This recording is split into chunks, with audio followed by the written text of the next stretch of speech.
आज की कक्षा में मैं आप लोगों को सारा आकाश उपन्यास के चैप्टर उत्तरार्ध का 1 नंबर यानी पूरे उपन्यास का 11वें नंबर चैप्टर 11वां चैप्टर में प्रारंभ करने जा रहा हूँ। पूर्वार्ध ने जहाँ हमें यह सिखाया कि जीवन में किन किन गलतियों के कारण दाम्पत्य जीवन नष्ट हो जाता है, पति पत्नी में तलाक तक नौबत आ जाती है, उसको बताया गया।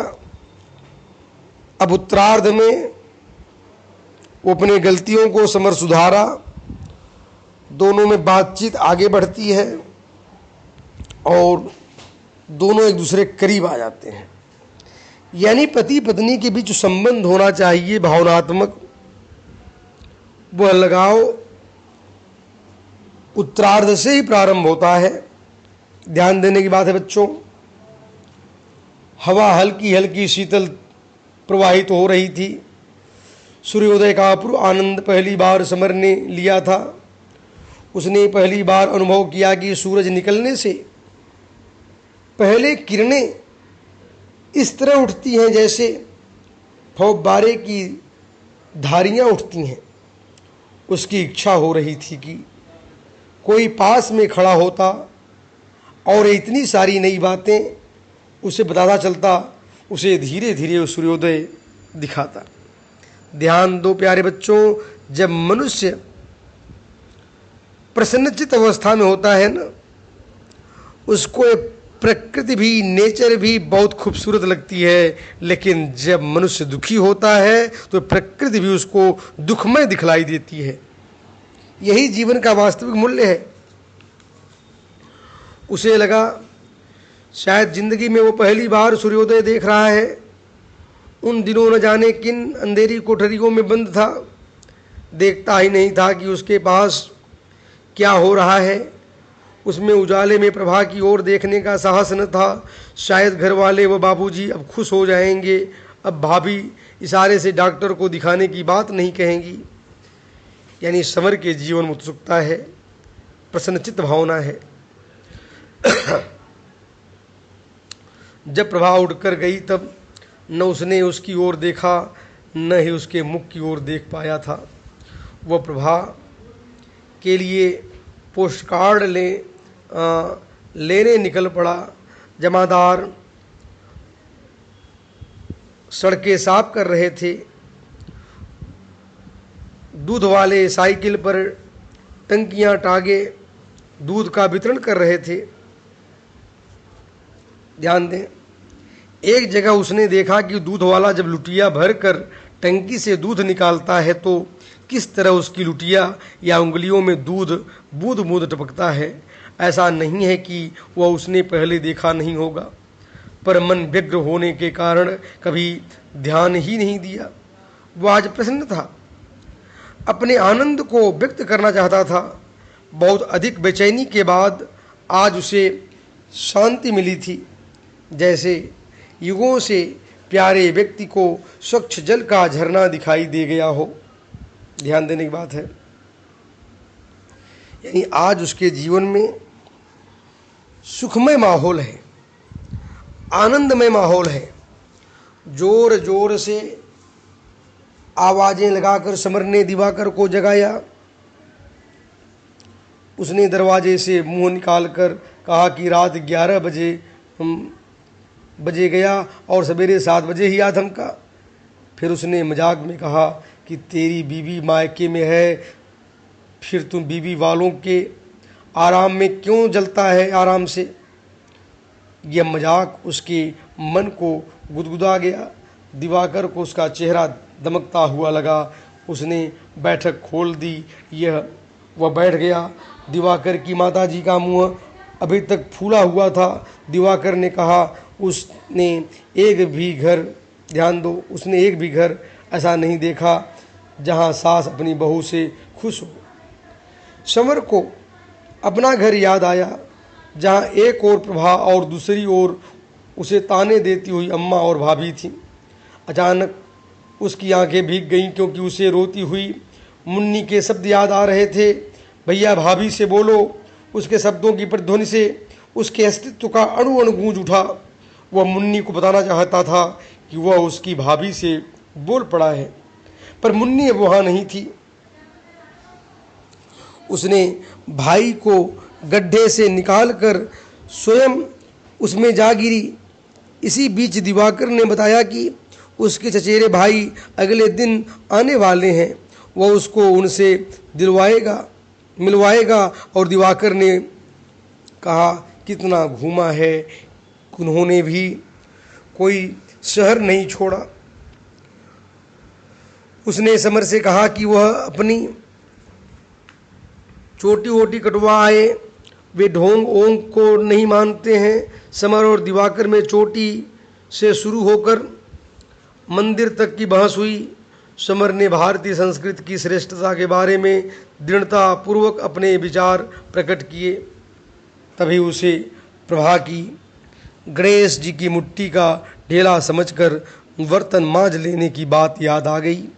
उसने सोचा कि उस दिन का उसका व्यवहार सर्वथा अनुचित था। शायद उसके पास ईमानदारी से उनकी अनुचित व्यवहार की कोई सफाई नहीं है। दिवाकर ने आवेश से कहा कि देसी पने के नाम पर कार्टून जैसी सूरत बनाए रखना उसे पसंद नहीं। ऊंची नीची बिना स्त्री के फालतू था गंदी सिकुड़ी कमीज या अंग्रेजी ढंग से कटे बालों से लटकती लट्टू जैसी गांठ वाली चोटी ही देसी पना है तो उसे दूर से ही प्रणाम है। ध्यान दें, इस तरीके से समर और दिवाकर में बातचीत होती है। समर ने उससे पोस्ट कार्ड लेने की बात करता है, वो उससे पोस्ट कार्ड लेता है और वह कई पोस्ट कार्ड उसको देता है। दिवाकर ने समर को दिया। ध्यान दो, दिवाकर ने यह भी बताया कि पिताजी उसे थानेदारी में भेजना चाहते हैं, पर वह नहीं जाना चाहते। समर ने कहा, उसकी तो पढ़ाई रुकी समझो, यदि कहीं 50-100 की नौकरी मिल जाए तो काम चले। ध्यान देने की बात है बच्चों कि दिवाकर के पिताजी बड़े हाई पोस्ट पर थे, अच्छा सोर्स था, इसलिए वो चाहते थे कि दिवाकर को पुलिस ऑफिसर सब इंस्पेक्टर के पोस्ट पर रखवाना चाहते थे। और इधर अपनी मजबूरी बेचारा समर ने रखा। अब उसकी पढ़ाई नहीं हो पाएगी क्योंकि घर वाले लोग भी चाहते हैं कि उसकी कहीं वो काम करे। एक अच्छा स्टूडेंट पैसे के भाव में पढ़ नहीं पा रहा है। ध्यान देने की बात है। क्या उस समय की सामाजिक तस्वीर थी बच्चों? पहले बच्चे पढ़ना चाहते थे, गार्जियन पैसे की तंगी में पढ़ाना नहीं चाहते थे। आज समय कितना उल्टा हो गया कि गार्जियन पढ़ाना चाहते हैं, बच्चे पढ़ना नहीं चाहते। ये बहुत से गार्जियन बच्चों को जब पढ़ते हुए देखते हैं बहुत खुश होते हैं। कितना सौभाग्यशाली अनुभव, वो गर्व महसूस करते हैं। लेकिन आजकल बच्चे मोबाइल फ़ोन में बड़ा बिजी हो गए हैं, अपने लक्ष्य से भटक रहे हैं। तो यह भी समय की तकाजा को हमें समझने की आवश्यकता है बच्चों। ध्यान दो, समर पोस्ट कार्ड लेकर के चल दिया। ध्यान दो, अब वह प्रभा से बोलने लगा है। प्रभा से बोलने के कारण समर में जो झेप थी वह संध्या तक दूर हो गई। बरसों बाद जी हल्का हुआ था। प्रभा के प्रति उसके मन में दया थी। सबसे अधिक आश्चर्य उसे भाभी पर होता था, जो सास होने के बाद तो न जाने कितना जुल्म ढाए इधर उधर भटकने। ध्यान दो, के बाद 2 बजे तक वह घर पहुंचा। पिताजी के पूछने पर कहा कि नौकरी वगैरह के लिए दिवाकर के पास गया था। तब चौके में पहुंचा। प्रभा ने खाना परोसा। उसके चेहरे पर संतोष की आभा थी, वह खुश था।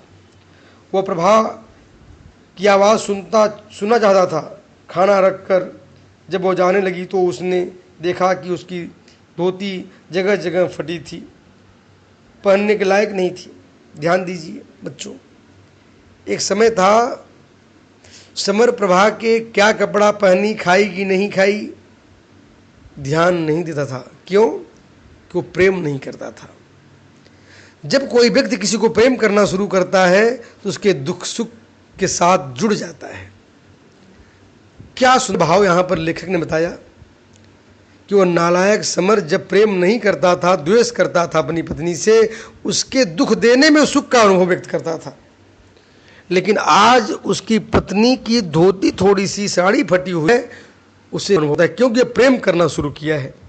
ध्यान दो, शादी में जो धोतियां मिली थीं अब वो तो सब समाप्त हो गई हैं। अब धोतियां उसके पास नहीं हैं, बेचारी पहनी भी है तो फटी हुई है। लेकिन सास को तो कम से कम ध्यान देना चाहिए था। सास भी उसके, क्योंकि जब पति ध्यान नहीं देता है तो बहुत सी सास भी शायद अपनी बहुओं को उतना ख्याल नहीं कर पाती हैं। यह बात भी लेखक ने बताने का प्रयास किया। ध्यान दीजिए, उसके पास कोई व्यवस्था नहीं थी, यानी जो एक प्राइमरी नीड्स स्त्री के लिए जो होना चाहिए वो कुछ भी नहीं था। लेकिन आज समर उसके दुख को अपना बना लिया है, उसके बारे में, उसके दुखों को का अनुभव कर रहा है। यह मानवीय संवेदना होनी चाहिए। पारिवारिक सदस्यों के बीच में ऐसा ही लगाव होना चाहिए। ध्यान दो बच्चों, थाली को बहुत ही धीरे सरकार कर, यानी वो खाना भोजन कर रहा था जिससे प्रभा को बुरा न लगे। समर उठ खड़ा हुआ। प्रभा ने चौंक कर उत्सुकता से समर की ओर देखकर पूछा, क्यों? बड़ी कठिनाई से स्वयं को संयत करते हुए समर ने कहा, दिवाकर के यहाँ से खा आया हूँ। यानी आज इतना दुखी है कि वो भोजन करने की इच्छा उसमें नहीं है, क्योंकि पत्नी के दुख को देखा है, उसकी साड़ियाँ फटी हुई हैं। ध्यान दो, भूख नहीं है और झट बाहर निकल आया। भाभी ने उसके प्रभा से बोलने के बारे में पता चल गया था। सांझ को वह फिर निकल पड़ा। एक भर्त्सना, एक धिक्कार मन को लगातार कचोट रहा था और प्रायश्चित की भावना उसे खींचकर मंदिर ले गई, पर वहाँ उसका मन, वह वापस घर लौट आया। पूरे घर को दोनों, ध्यान दे बच्चों, पूरे घर को दोनों के बोलने की बात पता लग गई थी। सबकी उसके प्रति निगाहें बदल चुकी थी। उसे ऐसे देख रहे थे जैसे कोई अजायब घर से छूटा हुआ जानवर हो। रात का खाना खाकर वो अम्मा के कहने पर बाबूजी को बुलाने नवल किशोर पंडित जी के यहाँ चला गया। बाबूजी कुर्सी पर बैठे अपने साथ के 3-4 लोगों को भारतीय सभ्यता की विशेषता पर भाषण दे रहे थे। बीच में बात रुकने पर समर ने झिकते हुए कहा कि उन्हें घर बुलाया है। अंदर पंडित जी की बहू बच्ची को खिला रही थी। समर उसे लेने गया। पंडिताइन ने उसकी आवाज़ सुनकर बाहर आकर पूछा, हमने सुना तू अपनी बहू से बोलता नहीं था, अब बोलने लगा है। वे अपने बहू बेटे की बुराई भी कर रही थी।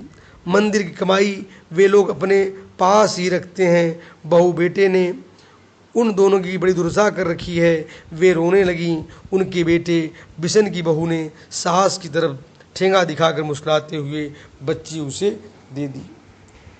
यानी कहने का शाब्दिक आशय यह है, यहाँ उसके गांव की तस्वीर को भी दिखाया गया इस अध्याय में, किस प्रकार से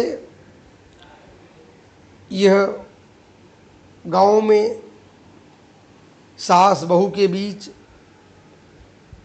पॉलिटिक्स चलती रहती है। ये प्रायः सभी जगहों पर होता है बच्चों। सास बहू के बीच में काफ़ी कुछ चलता रहता है।